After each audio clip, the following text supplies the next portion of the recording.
नमस्कार सभी को। दोस्तों, एक बार फिर से प्रधानमंत्री नरेंद्र मोदी ने राष्ट्र को संबोधित किया। लोगों को लगा था कि देश में इतना संकट चल रहा है, मोदी जी हो सकता है अब 75 साल के हो गए हैं, तो अब अपनी बातें छोड़ के, अपना रोना छोड़ के लोगों का रोना सुनेंगे, उसको एड्रेस करेंगे। देश में बाढ़ की समस्या है, महंगाई की समस्या है, बेरोजगारी की समस्या है, ट्रंप की टैरिफ मार है, दुनिया के स्टेज पे हम अलग थलग पड़ते जा रहे हैं। H1B वीजा का जो इशू है, वो हमारे IT सेक्टर से लेके हमारे स्टूडेंट्स पे बहुत नेगेटिव इंपैक्ट डालने वाला है। तो इतना सब कुछ था एड्रेस करने को, लेकिन मोदी जी ने इनको टक से बिना छुए वापस लौट गए।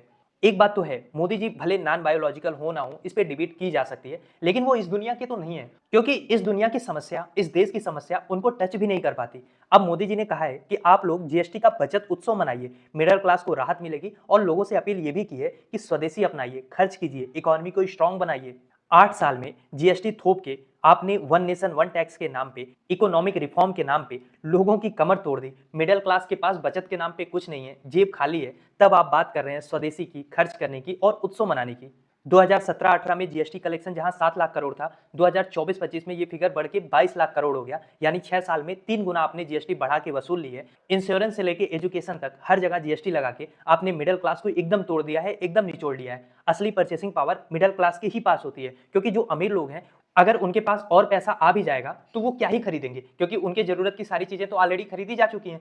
इसीलिए माना जाता है कि खरीदने की जो पावर होती है वो मिडिल क्लास के पास होती है। जब उसके पास पैसा होता है, सेविंग्स होती हैं, तो फिर वो ज्यादा परचेस करता है। और अब मोदी जी परचेस करने को कह रहे हैं, तो हम ये क्यों ना माने कि बिहार के चुनाव को ध्यान में रख के, वोट चोरी का जो मामला है उसको ध्यान में रख के, और ट्रंप जिस तरीके से आपकी बैंड बजा रहा है उसको ध्यान में रख के, वहां से नैरेटिव शिफ्ट करने के लिए आप ये जीएसटी उत्सव वाला नया नैरेटिव लेकर आ रहे हैं। क्योंकि मोदी जी ने जो संबोधन किया उसमें नया तो कुछ भी नहीं था जिसके लिए आपको राष्ट्र के नाम पे संबोधन करना हो। लाल किले से आप ये चीज बोल ही चुके थे, फाइनेंस मिनिस्टर ने बता ही दिया था कि जीएसटी की स्लैब कैसे कम हो रही है, तो फिर आपने नया क्या बताया। और रही बात स्वदेशी अपनाने की, तो आपकी गाड़ी से लेके चप्पल तक, चश्मा से लेके कलम तक, सब कुछ विदेशी है। जिस टेलीप्रॉम्प्टर से आप बोलते हैं वो भी विदेशी है।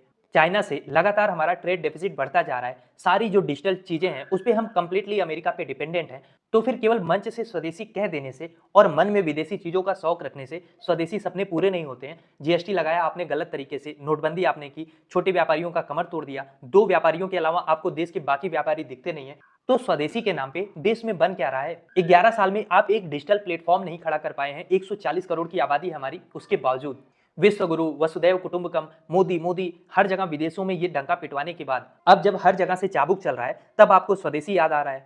खैर, अब मेरा सवाल आपसे ये है कि आपको क्या लग रहा है, ये जो जीएसटी बचत उत्सव है और स्वदेशी का आह्वान है, ये सच में देश को कुछ राहत देगा या बस पॉलिटिकल ऑप्टिक्स है हमेशा की तरह? क्या सोचते हैं आप इस बारे में? लिखिए अपनी राय कमेंट बॉक्स में, और इस टॉपिक का कंप्लीट वीडियो आप डायरेक्टली चैनल पे भी जाके देख सकते हैं।